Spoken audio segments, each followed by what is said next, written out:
बौद्ध धर्म का प्रयास का मतलब है एक ऐसे जीवन जीना जो प्रकृति के नियम के अनुकूल हैं, खिलाफ नहीं है। इसका मतलब क्या है? प्रकृति के नियम क्या है? प्रकृति का नियम मैं आपको बोलेगा, आपको बुरा लगेगा शायद। अभी दुनिया की आबादी क्या है? Over 8 billion. ओवर 8 बिलियन है ना, इसको हिंदी में क्या बोलते हैं? हाँ, जो भी है तो ओवर 8 बिलियन पॉपुलेशन है ना, है ना? बहुत बहुत बड़ा है ना पॉपुलेशन, आबादी बहुत बड़ा है ना। ये ओवर 8 बिलियन पॉपुलेशन जो है आज से गिन करके 100 साल में सब मरा हुआ है, सब मर जाएगा, है कि नहीं है? क्यों, कैसे मरेगा? एटम बम तो है ही है, बैलिस्टिक मिसाइल, इसके बिना वैसे भी हमारा जीवन ज़्यादा से ज़्यादा 100 साल जिएगा। तो ये ओवर 8 बिलियन ह्यूमन पॉपुलेशन का लाइफ 100 साल जिएगा ज़्यादा से ज़्यादा, उसके बाद सब हम मर गया, मर जाएगा। ये क्यों क्यों बोल रहे हैं मैं? ये प्रकृति का नियम है। इस तरह का प्रकृति का नियम को जानने से क्या फायदा है? फायदा ये है कि आप इसको अपने मन में ठीक से रख देने से फिर आपको पता चलेगा हम तो 100 साल, मतलब 100 साल हम थोड़ी जिएगा। अभी मेरा देखो 17 साल हो गया। If I am lucky may be another 10 years, more lucky another 20 years, not more than that। निश्चित है वो, फिर भी हम मरने का कोई तैयार नहीं है, सोच नहीं रहा है। लंबा जर्नी कैसे जाना है कुछ तैयारी नहीं है, फिर भी इधर उधर धन बटोरने के लिए, नाम बटोरने के लिए इधर उधर भागे, क्योंकि हमको कुछ भी पता नहीं हम क्या कर रहे हैं। इस तरह का ज्ञान आपके मन में आने से फिर आप सोचने लगे कि कोई मेरा शेष जीवन है वो कैसे बीतना चाहिए। जो हो गया वो तो हो गया, अभी शेष जीवन जितना भी है, शेष जीवन मतलब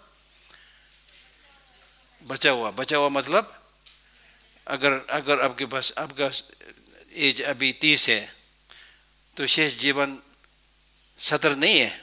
मैंने ऐसे ही बोल दिया, आपको डिस्काउंट दिया, आप लोग बहुत अच्छे लोग हैं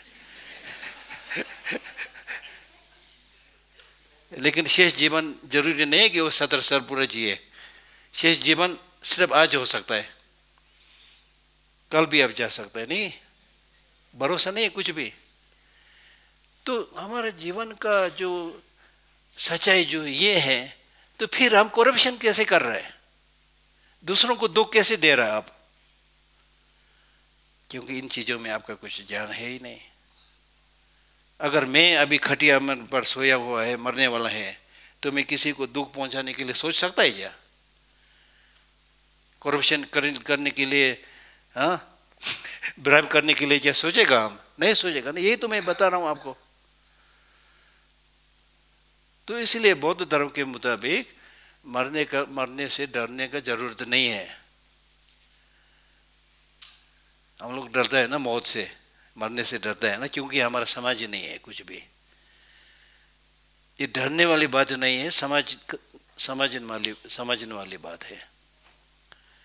तो मरने का जो जिस मरण से हम लोग डर रहे हैं, वो मरण का मतलब है सिर्फ शरीर छोड़ना। मन तो जाएगा ना, मन में कोई डेथ नहीं होता है वो। जैसे कि आज रात आप सोएंगे खटिया पर, अभी कैलाश जी बोल रहा है कि पूरा खचा खच भरा हुआ पूरा दिन, 7 बजे से लेकर शाम 9 बजे तक, है ना।